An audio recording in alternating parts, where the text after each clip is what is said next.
बिस्मिल्लाहिर्रहमानिर्रहीम। अस्सलाम वालेकुम नाज़रीन, आप यूट्यूब और फेसबुक चैनल देख रहे हैं। मैं राना उसैर हूँ। नाज़रीन, मैंने अपने पिछले व्लॉग में सबसे पहले यूट्यूब पर ये खबर ब्रेक की कि इमरान खान साहब ने मेहदी हसन जो अमेरिकन टीवी चैनल के एंकर हैं, जर्नलिस्ट हैं, उनको डयाला जेल से बैठकर एक इंटरव्यू दिया है और उस इंटरव्यू में जो उन्होंने तूफान बर्पा करके रख दिया था वो सब कुछ आपके सामने है। मैंने वो तमाम तर खबरें, तमाम तर सवालात और इमरान खान के जवाब अपने पिछले व्लॉग में रखे हैं, आप उसको सुन सकते हैं। लेकिन जनाब, वो जो इंटरव्यू है इमरान खान ने जो मेहदी हसन को दिया, जिस वेबसाइट पर वो इंटरव्यू नशर किया गया है, उसकी आपको सब्सक्रिप्शन पे करेंगे तो आप वो पूरा इंटरव्यू पढ़ सकते थे, अदरवाइज आप उस इंटरव्यू को एक्सेस नहीं कर सकते। मैं जनाब वो पूरा इंटरव्यू अब आपके सामने रखने जा रहा हूं। मैंने अपने पिछले व्लॉग में आपसे वादा किया था कि वो मैं पूरा इंटरव्यू आपके सामने रखूंगा।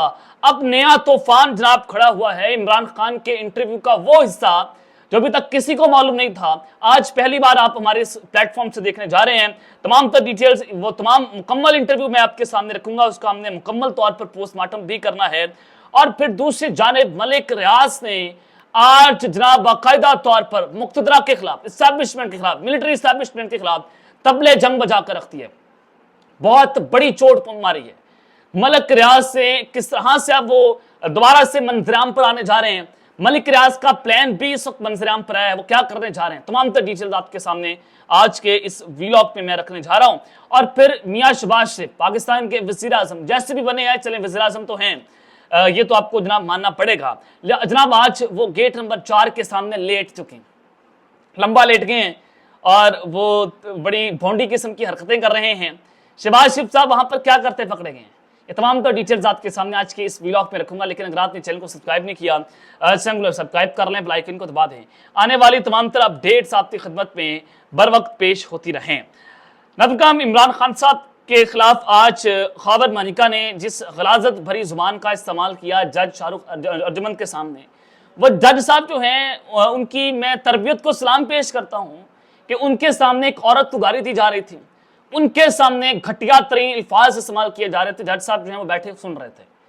अब शायद पता नहीं इन बेचारों को क्या मजबूरी थी, किस तरह से वो कॉम्प्रोमाइज थे, क्या कुछ उसको दिखाया गया, कैसे ब्लैकमेल किया गया, वो तो अल्लाह जाने। लेकिन जज साहब जो हैं वो बैठे गालियां सुन रहे थे और हर तरह की गंदगी की हर हद जो है वो आज खैबर मानिका ने पार कर दी।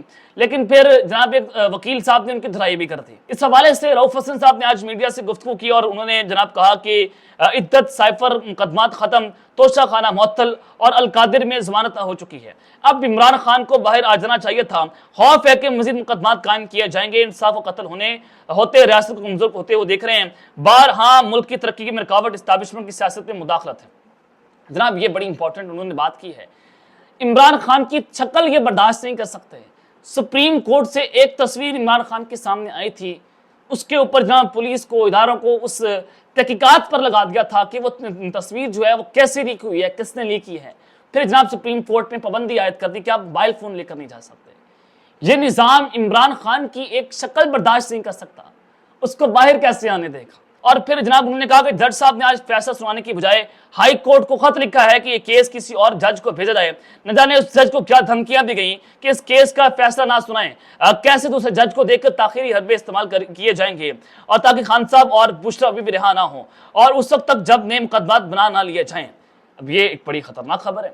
और फिर जनाब दूसरी जाने पाकिस्तान तहरीक इंसाफ के तर्जुमान ने एक ये नया इल्जाम आयद किया है कि 9 मई के फॉल्स फ्लैग ऑपरेशन के मुनसूबा साथ अदालतों को इंसाफ का मक्तल बनाकर इस्तराब को हवा दे रहे हैं। इमरान खान की हिदायत पर मुसलसल जबर और अदलिया पर एतमाद का मुजाहरा कर रहे हैं। चीफ जस्टिस कौम को जवाब दें कि इंसाफ के दिन दिहाड़े कत्ल पर उनके मनसब पर रहने का क्या जवाब है। बड़ा जेन्युइन क्वेश्चन है, बड़ी उन्होंने पते की बात की। कादी फाइज साहब जो हैं वो आप सबको पता है कि जैसे लंबे लेटे हुए हैं, इंसाफ का बोलबाला पाकिस्तान में। कादी फाइज साहब जो हैं वो बड़ा इन्होंने मायूस किया कौम को। जैसे इनका मकरू किरदार लिखा जा रहा है। जस्टिस मुनीर इनसे बहुत अच्छा था। वो बाजवा साहब कहा करते थे ना कि मैं अगर चला गया आप मुझे याद करेंगे, आने वाला बहुत खतरनाक है। वो सब कुछ हम देख रहे हैं आज। जनरल बाजवा के जाने के बाद जैसे पाकिस्तान तहरीक इंसाफ के खिलाफ जो बदतरीन क्रैकडाउन का आगाज हुआ पाकिस्तान की तारीख लिखी जा रही, 1971 से भी बदतरीन सूरत हाल है। तो जनाब ये उन्होंने पाकिस्तान तहरीक इंसाफ ने चीफ जस्टिस से ये सवाल भी पूछा और उन्होंने कहा कि चीफ जस्टिस कौम को जवाब दें। पाकिस्तान तहरीक इंसाफ के बानी इमरान खान और उनकी मोहतरमा अहलिया के खिलाफ इद्दत केस में अदालत की जानिब से फैसला सुनाने से गुरेज पर उन्होंने शदीद रद्द-ए-अमल का भी इजहार किया है। और फिर असद कैसर साहब ने कहा कि अदलिया को प्रेशर करने के लिए मुहिम चल रही है। शहबाज शरीफ का बयान को अदलिया में काली भेड़ें तो कार्रवाई क्यों नहीं करते, पूरी कौम अदलिया की आज़ादी और कानून की बालादस्ती के साथ खड़ी हुई है। यह बड़ी खतरनाक किस्म की सूरत हाल है कि मुल्क का वज़ीर-ए-आज़म जो है वो भी गंदगी भरी जुबान इस्तेमाल कर रहा है। वो भी जनाब गंद आलूद वो वज़ीर-ए-आज़म जो इम्पोर्टेड रजीम है, वो बादशाहत बना हुआ है, बादशाही निज़ाम है पाकिस्तान इस मुल्क का बादशाह बना हुआ है, वो भी जनाब बदमाशी करने पर तुल चुका है। और फिर जनाब ये सारी चीज़ें तो इस वक्त आपके सामने हैं। सबसे पहले तो आपको खबर ही देना चाहता हूँ कि मियाँ शहबाज शरीफ साहब जो है वो गेट नंबर 4 के सामने इस वक्त लंबा लेटे हुए हैं। न जाने उनको पता नहीं क्या मजबूरी तो उनको ये है कि करप्शन का पैसा इमरान खान बाहर आ गया तो खौफ है कि वो जेलों में डाल देगा, वो आपकी करप्शन की स्टोरियां बेनकाब कर देगा। फिर खौफ है कि उनको वजारती उस्मा मिली हुई है, प्रोटोकॉल है, पैसा बन रहा है, करप्शन कर रहे हैं, सब चकारी कर रहे हैं। जनाब बाप का पैसा, इनके बाप का मुल्क है, जो चाहे इस मुल्क में वो कर रहे हैं। आज शहबाज शरीफ साहब ने अदालतों के ऊपर बड़ी खतरनाक किस्म का वार किया। शहबाज शरीफ कहते हैं कि अदालती काली भेड़ें इमरान खान को रिलीफ देने पर बाजिद हैं, दिन रात मशवरे हो रहे हैं कि किस तरह इमरान खान की जमानत हो जाए। यानी कि मुल्क का वज़ीर-ए-आज़म वो ये बात कर रहा है कि अदालतों में जो जजेस बैठे हैं वो काली भेड़ें हैं। एक शहबाज शरीफ जो है वो बैठ कर ये बात कर रहा है कि क्या चीफ जस्टिस काजी फैसल साहब जो इनको बुलाकर इन पर तौहीन अदालत लगाएंगे।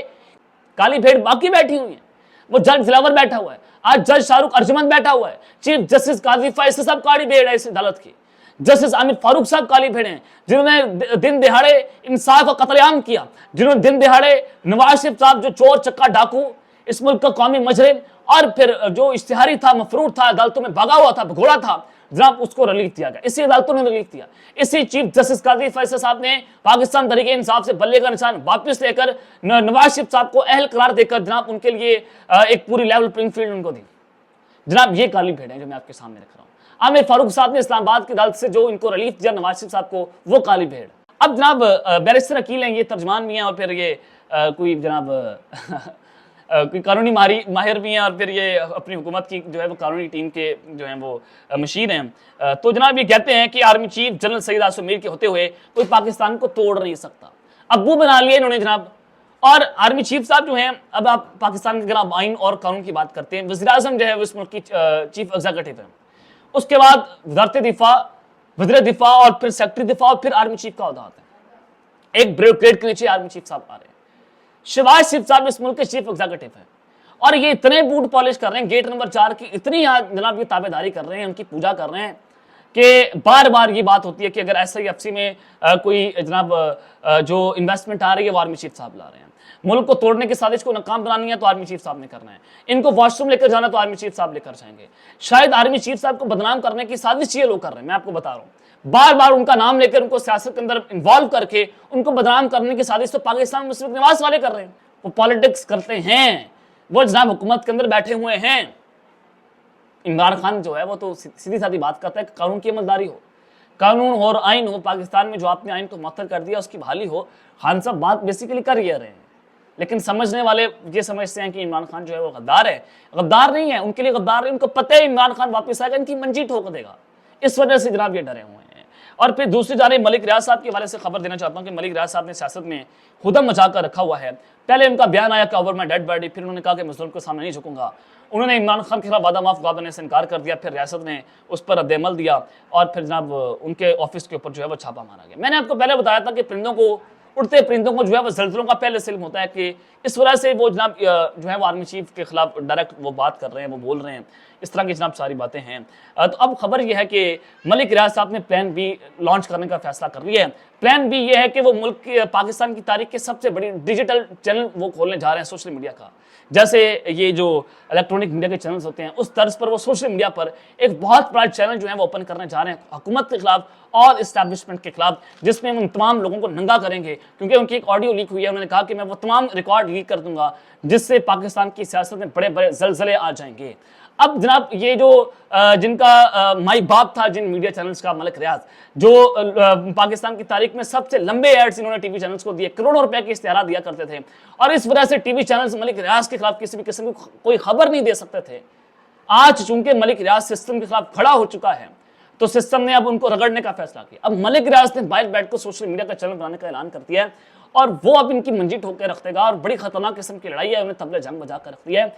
इससे अंदाजा ये होता है कि मलिक रियाज के पीछे कुछ ताकतें ऐसी मौजूद हैं जो जनाब मौजूदा फौजी क़यादत को पसंद नहीं करती, या फिर उनके खिलाफ कुछ साजिश तैयार हो रही है, क्या उनके खिलाफ कोई प्लानिंग्स हो रही हैं और मलिक रियाज जो हैं वो अब उन पर दबाव डालकर बहुत कुछ करना चाहते हैं।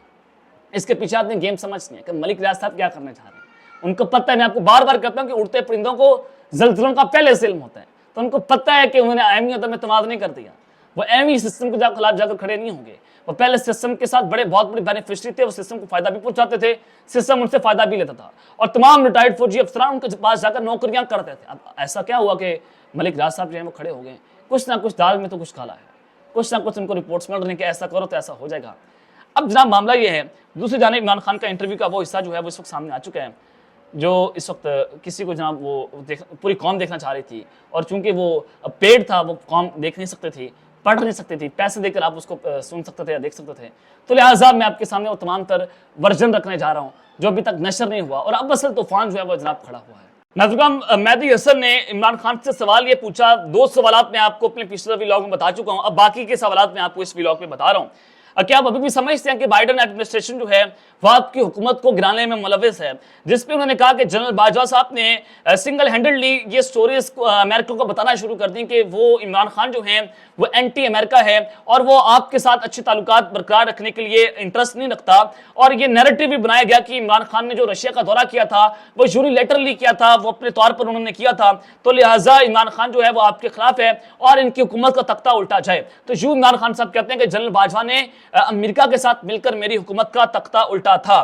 तो बेसिकली इमरान खान साहब ने अपना पूरा बयानिया तब्दील कर लिया है, साइफर आया सारा कुछ और वो उन्होंने मौजूदा फौजी क़यादत को निशाना नहीं बनाया। तो मैंने आपको बताया कि पीछे पर्दे पर्दा जो है वो हालात कुछ बेहतरी की जाने बढ़ रहे हैं, इस वजह से उन्होंने इतना सख्त इंटरव्यू नहीं दिया जैसे वो पहले इंटरव्यूज या पहले अपने आर्टिकल्स जो हैं वो लिख चुके हैं। फिर मेहदी हसन साहब ने जनाब सवाल पूछा कि पाकिस्तान से बाहर लोग जो है वो आपकी बड़ी केयर करते हैं, क्या होने जा रहा है, क्या आपके साथ जो है वो जेल के अंदर हो रहा है। खान साहब ने कहा कि मेरा मैसेज बड़ा सिंपल है, ये सिर्फ इमरान खान का मसला नहीं है बल्कि ये पाकिस्तान का मसला है और ये डेमोक्रेसी पर एक बहुत बड़ा हमला हुआ है और जो राइट है पाकिस्तान की सेल्फ डिटर्मिनेशन है, जो आपके इंसानी हकूक हैं वो 25 करोड़ अवाम के मजरू हो रहे हैं। तो जनाब उन्होंने कहा कि अगर आप जो है वो खामोश रहेंगे, आपने औरतों को उठाया, आपने बच्चों को उठाया, आपने सोशल मीडिया के बच्चों को टॉर्चर किया, उनको अबडक्ट किया और उन्होंने कहा कि एक पॉलिटिकल पार्टी को विक्टिमाइज किया गया और उसको तोड़ने के लिए पूरे पाकिस्तान में खेल खेला गया।